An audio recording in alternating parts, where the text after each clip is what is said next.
மயிலே சார். நல்லா சாப்பிடுற மாதிரி டேபிள கிளீன் பண்ணி வை. Okay sir.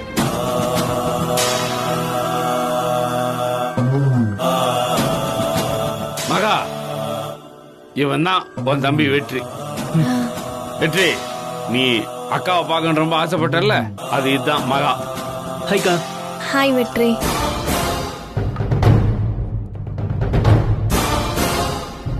டேய் வெற்றி, என்னடா உங்க அக்காவை பார்க்கணும்னு வர சொல்லிட்டு அவளை பார்த்துக்கிட்டே இருக்க, பேச மாட்டேன்ற? ஏதாவது பேசு. எனக்கு என்ன பேசுறதுன்னு தெரியலப்பா. மா, சின்ன பையன்ல உன்னை முத பார்த்ததும் சங்கடப்படுறான். நீயாவது ஏதாவது பேச்சு கொடு. என்ன பார்க்கணும்னு உனக்கே தோணுச்சு வெற்றி? எங்க வீட்டில் நான் ஒரே பையன். எனக்கு அக்கா தங்கச்சின்னு யாருமே கிடையாது. அதான் இப்படி ஒரு அக்கா இருக்காங்கன்னு தெரிஞ்ச உடனே பார்க்கணும்னு நினைச்சேன். எங்க வீட்லயும் நாங்க 3 பேருமே பொண்ணுங்க தான். அண்ணனோ தம்பியோ கிடையாது. ஒரு தம்பி இல்லையேன்னு நான் நிறைய ஏங்கிருக்கேன். அதான் நீ பார்க்கணும்னு ஆசைப்பட்டதா அப்பா சொன்னதும் எனக்கு ரொம்ப சந்தோஷமாயிடுச்சு.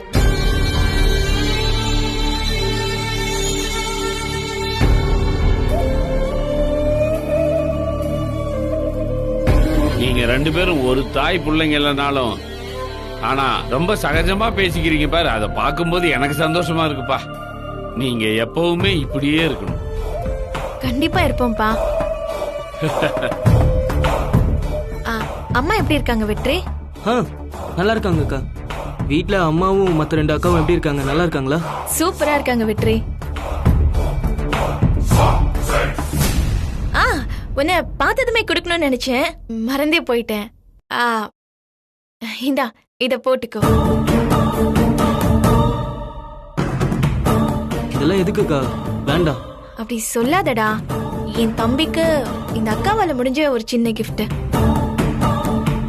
நான் சம்பாதிக்க ஆரம்பிச்சதும் புதுசாவே வாங்கி தரேன். இந்த டைமிங்க்கு இத போட்டுக்கோ. கையை காட்டு. டேய், அக்கா ஆசையா கொடுக்கறால, போட்டுக்கடா.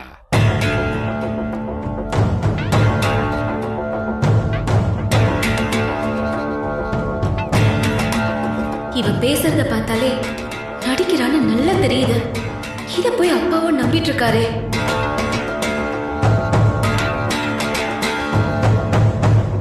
ஏ மயிலே, சார். எதுக்கு அவங்க 2 பேரையும் அப்படி வரைக்க பார்த்துட்டு இருக்க? டேபிள கிளீன் பண்ணிட்டல, சாப்பாடை பரிமாறதுக்கு எல்லாத்தையும் ரெடி பண்ணி வை. Okay sir. மயிலு, அப்பா பசி தாங்க மாட்டாரு, சீக்கிரம் வா. எப்பவும் போல ஆடி அசைஞ்சு வராத. நான் சொல்ல வேண்டிய டயலாக நீ சொல்லிட்ட. சூப்பர்.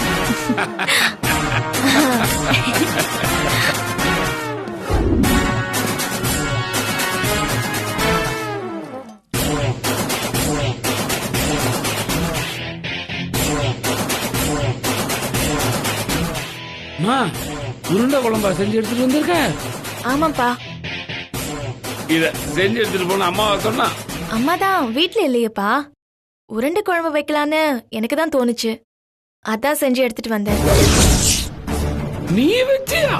ஏன்பா, உங்களுக்கு இந்த குழம்பு பிடிக்காதா? என்னமா இப்படி கேட்ட?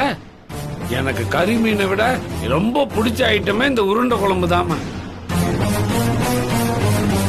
அதுவும் உங்க அம்மா வைக்கிற உருண்டை குழம்போட டேஸ்ட் இருக்கே, உலகத்துல நீ எந்த ஐட்டத்தை வச்சாலும் சரி இந்த ருசிக்கு ஈடே ஆகாது.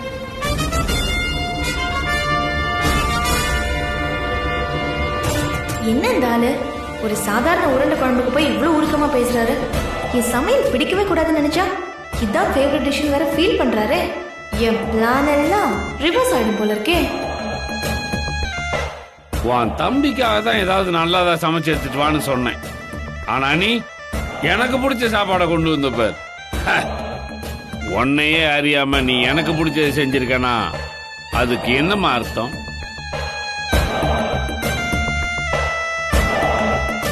நமக்குள்ள அப்பா பொண்ணு பந்தம் இருக்குன்றதுக்கு இதை விட வேற ஏதாவது சாட்சி வேணுமா என்ன?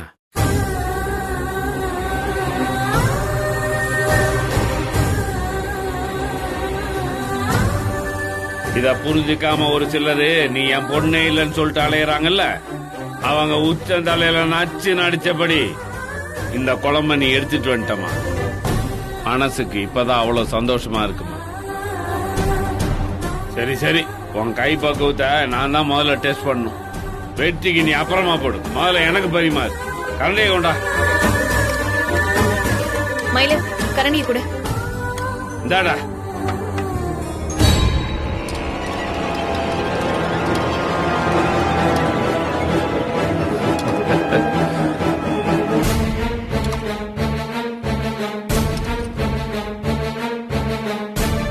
குழம்பு குழம்புன்னு குதிச்சவரு இப்ப கோவத்துல கொந்தளிக்க போறாரு. எனக்கும் அதான் வேணும். என் சமையல சாப்பிட்டுட்டு இனிமே கிச்சன் பக்கமே போகாத மாதிரி ஒரு கதறணும்.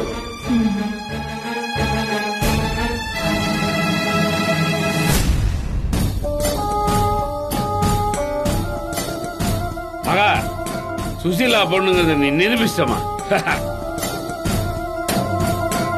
உங்க அம்மா மாதிரி உருண்டை குழம்பு வைக்கிறதுக்கு உலகத்திலே ஆள் இல்லைன்னு நினைச்சேன்.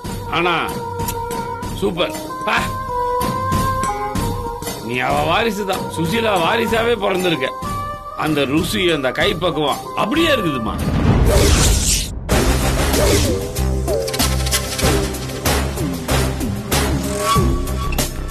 என்னடா கொடுமது. நாம ஒண்ணு நினைச்சா இங்க வேற ஒண்ணு நடக்குது. ஒரு வாய் கூட சாப்பிட முடியாம துப்பு வாருன்னு பார்த்தா சூப்பர் கீப்பர்னு தூக்கி வச்சு கொண்டாடுறாரு.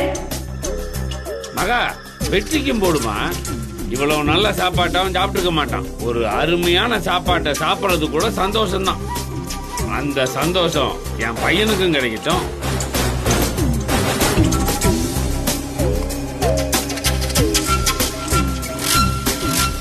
சாப்பிட சாப்பிட.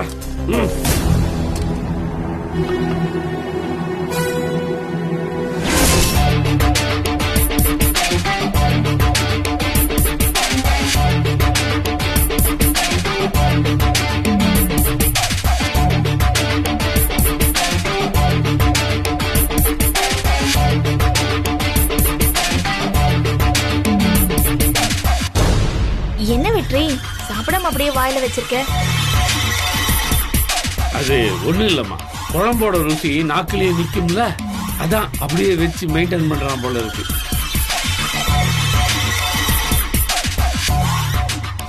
டேய், மொத்த குழம்பு நம்ம 2 பேருக்கு தாண்டா, நல்லா ஊத்தி சாப்பிடு.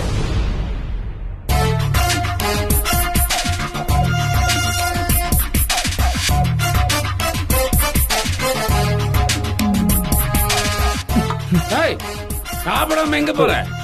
இல்லப்பா, வாயில எதுவும் முடிய மாட்டிட்டு இருக்க மாதிரி இருக்கு, போயிட்டு வந்துடும்.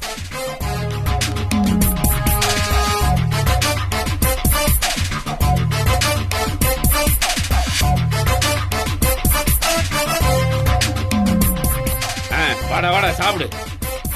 முடி வந்துருச்சுல்ல, சாப்பிடுறா. இல்லப்பா, இன்னும் எனக்கு தொண்டையிலே சிக்கிட்டு இருக்க மாதிரி இருக்கு. எனக்கு வாமிட் சென்சேஷனா இருக்கு. எனக்கு சாப்பாடு வேண்டாம்ப்பா. என்னடா இப்படி சொல்ற? உங்க அக்கா உனக்கா எவ்வளவு ஆசையா சமைச்சு எடுத்துட்டு வந்தா, ஒரு வாய் கூட சாப்பிடாம கண்டதையும் பேசுற. எனக்கும் சேர்த்து நீங்க தான் சாப்பிடுறீங்களேப்பா. என்னால முடியலப்பா, சாரிக்கா. பரவாயில்ல வெற்றி, உனக்கு கொடுத்து வச்சது அவ்வளவுதான்டா, வேற என்ன சொல்றது. நீ இன்னும் கொஞ்சம் சாதம் போட்டு குழம்பு ஊத்து. மயில் நமக்கு பரிமாறுவா, நீ எங்கூடிய உட்காந்து சாப்பிட.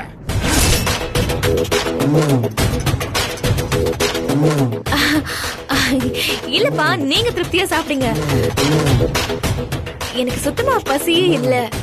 அதோட நீங்க சாப்பிடுறத பாக்குறப்பவே எனக்கு வயிறு ரொம்பிடுச்சு. பாசம் கண்ணை மறைக்கும்னு சொல்லுவாங்க, ஆனா நாக்கையும் காலி பண்ணு இப்பதான் புரியுது. இவ்வளவு கேவலமான சாப்பாடு எப்படிதான் ருசிச்சு சாப்பிடுறாரு.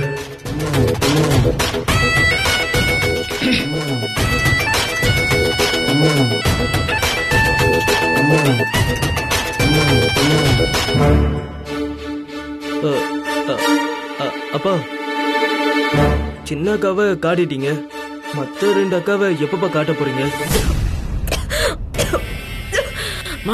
பாத்துமா, என்னாச்சு? மேடம், ஏன் மேடம் உங்களுக்கு அடிக்கடி பொறையிறது? நான் வேணா தட்டி விடட்டுமா? வேணாம் வேணாம் வேணாம்.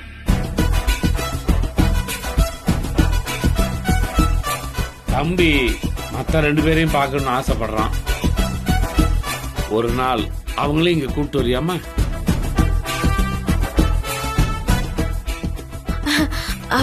அவங்களே எப்படிப்பா வருவாங்க?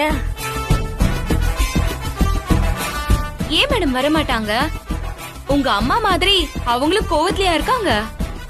ஆமா, அம்மா விட அவங்க தான் ரொம்ப கோவமா இருக்காங்க.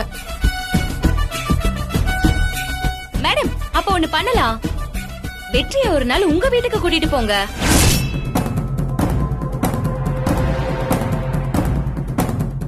அம்மா அக்கான்னு இவனும் எல்லாரையும் பார்த்த மாதிரி இருக்கும்ல.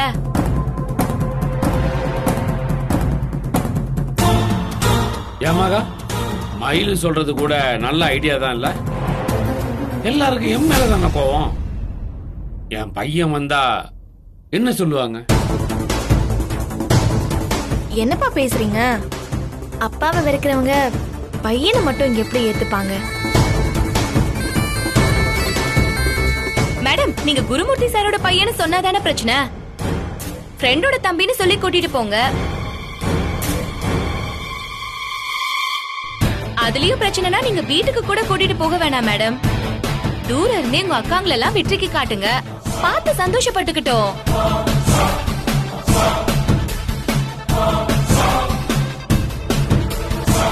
மா, எனக்கு தான் என் பொண்ணுங்களை பாக்குற பாக்கியம் கிடைக்கல. வெற்றியாவது அவங்க அக்காவெல்லாம் பார்க்கட்டுமே. தூரத்துல இருந்து நீ காட்டினா கூட போதும்.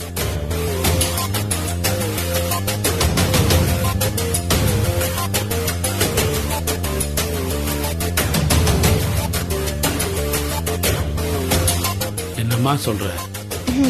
சரிப்பா, நான் முயற்சி பண்றேன்.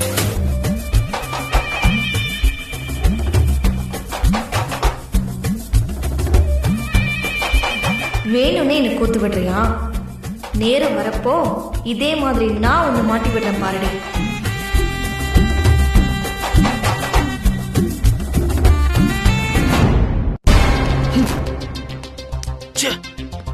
அப்பாவுக்கு என்ன ஆச்சுக்கா?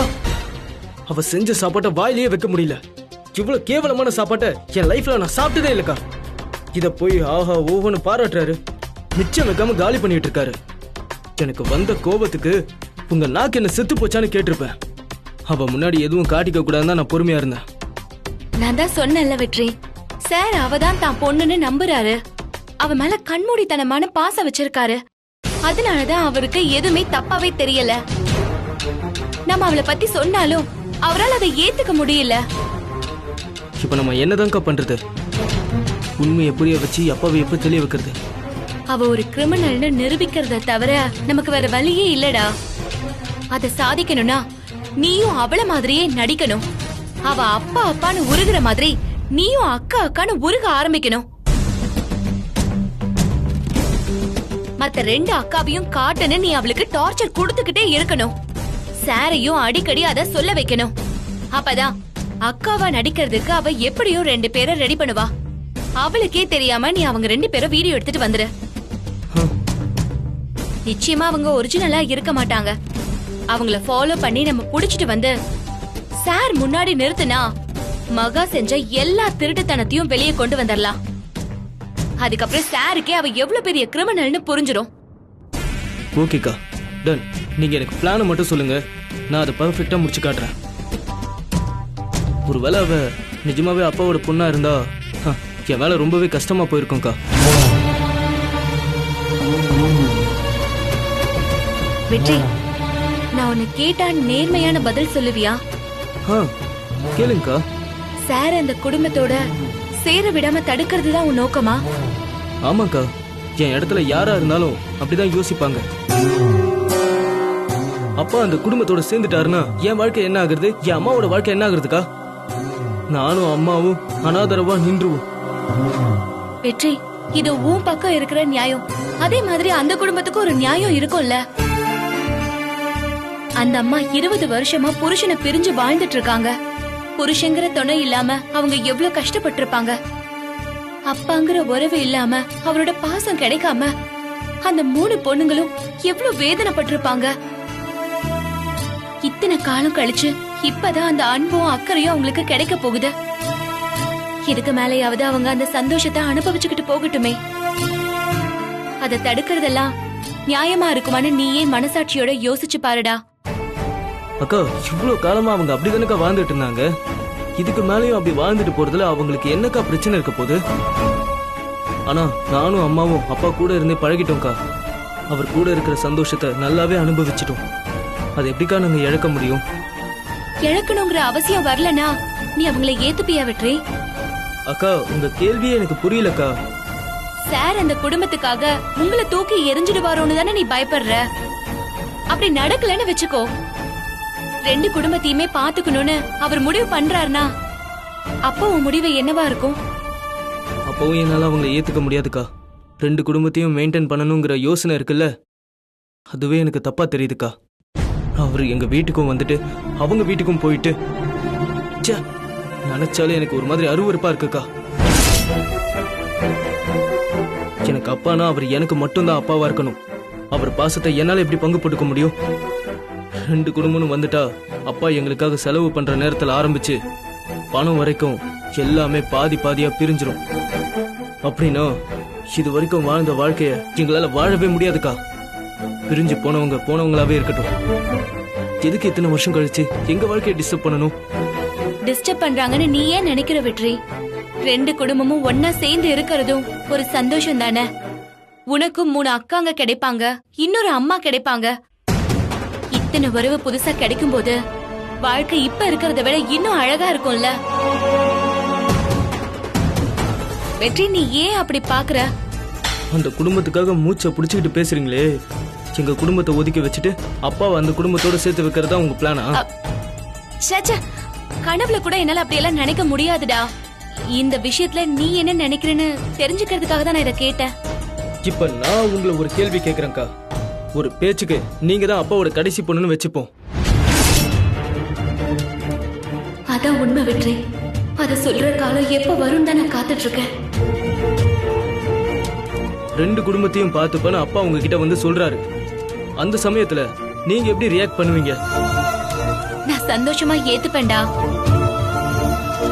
எங்க குடும்பத்துக்கு இழந்தது கிடைக்க போகுது, உங்க குடும்பத்துல நீங்க எதையுமே இழக்க போறது இல்ல. அப்படி ஒரு சூழ்நிலை அமையறது எல்லாருக்குமே நல்லதா தான் அமையும்னு நான் நம்புற வெற்றி. இல்லக்கா, நீங்க அந்த கேரக்டரா உங்களை நினைச்சுக்கிட்டு பேசுறீங்க. நீங்க அந்த கேரக்டராவே இருந்தாதான் அதுல இருக்க வலியும் வேதனையும் உங்களுக்கு புரியும். நீங்க சொன்ன மாதிரி அந்த குடும்பத்துக்கு எங்களை ஏத்துக்கிற பெருந்தன்மை இருக்கலாம். ஆனா எனக்கு அவ்வளவு பெரிய மனசுலாம் கிடையாது. எனக்கு என் அப்பா அம்மான்னு இந்த சின்ன குடும்பமே போதும். நான் வரேன்க்கா. வெற்றி என்ன இப்படி பேசிட்டு போறா? எல்லாரும் ஒரே குடும்பமா ஒன்னா இருக்கணும்ன்ற என் ஆசை நிறைவேறாது போல இருக்கு. அக்கா, நான் சொன்னதுல ஒரு சின்ன கரெக்ஷன்க்கா. எந்த எதிர்பார்ப்பும் இல்லாம அன்பு காட்டுற உங்கள மாதிரி ஒரு அக்காவும் உங்க அம்மா மாதிரி ஒரு அம்மாவும் அந்த குடும்பத்துல இருந்தாங்கன்னா நான் கண்டிப்பா மனசார அந்த குடும்பத்தை ஏத்துப்பேன்க்கா.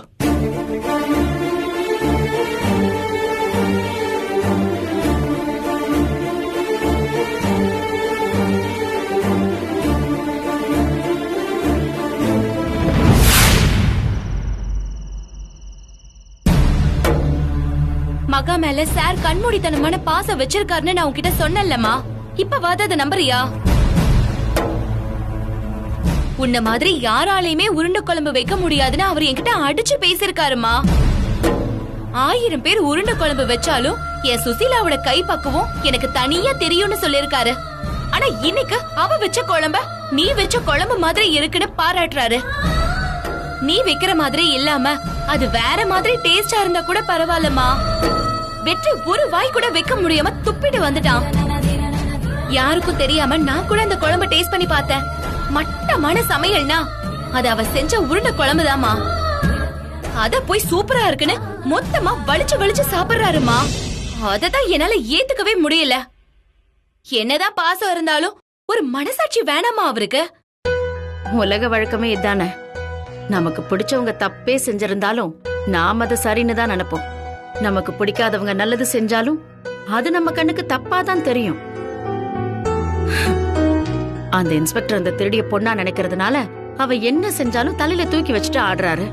நீ நியாயமா இருந்தாலும் உன் மேல கோவப்பட்டு கத்துறாரு. அவருக்கு புத்தி தெளிற வரைக்கும் அவர் இப்படிதான் இருப்பாரு. இதெல்லாம் நீ கண்டுக்காதம்மா. எனக்கு புரியாத விஷயம் என்னன்னா, அந்த பொண்ணு எப்படி கரெக்டா உருண்டை குழம்பே செஞ்சு எடுத்துட்டு போனா? அதாண்டி எனக்கு ஆச்சரியமா இருக்கு. இந்த காக்கா உட்கார பணப்பழம் விழுந்த கதைன்னு சொல்லுவாங்கல்லம்மா, அந்த மாதிரிதாம்மா. அவ ஏதோ செய்ய போக சாருக்கு பிடிச்ச மாதிரி அது அமைஞ்சு போச்சு. இவ என் பொண்ணுங்கிறதுனாலதான் தன்னையும் அறியாம தனக்கு பிடிச்ச மாதிரி செஞ்சு கொண்டு வந்திருக்கா. அதுவும் அவ அம்மா செஞ்ச மாதிரியே இருக்குன்னு அதையும் தனக்கு சாதகமாவே எடுத்துக்கிட்டு பேசுறாருமா. இதுல இருக்க ரிஸ்க் இப்பவாது உனக்கு புரியுதாமா? தான் தான் அவர் பொண்ணுங்கறத அவ ரொம்ப ஸ்ட்ராங்கா நம்ப வச்சுட்டாமா. அந்த நம்பிக்கைய தப்பா யூஸ் பண்ணிக்கிட்டு அவ என்ன வேணாலும் பிளான் பண்ணுவா. அவ என்ன திட்டம் வேணாலும் போடட்டும் மயிலு, அத பத்தி உனக்கு என்ன? திட்டம் போட போறது அவ, பாதிக்கப்பட போறது அந்த ஆளு. இதுல உனக்கு என்ன பிரச்சனை?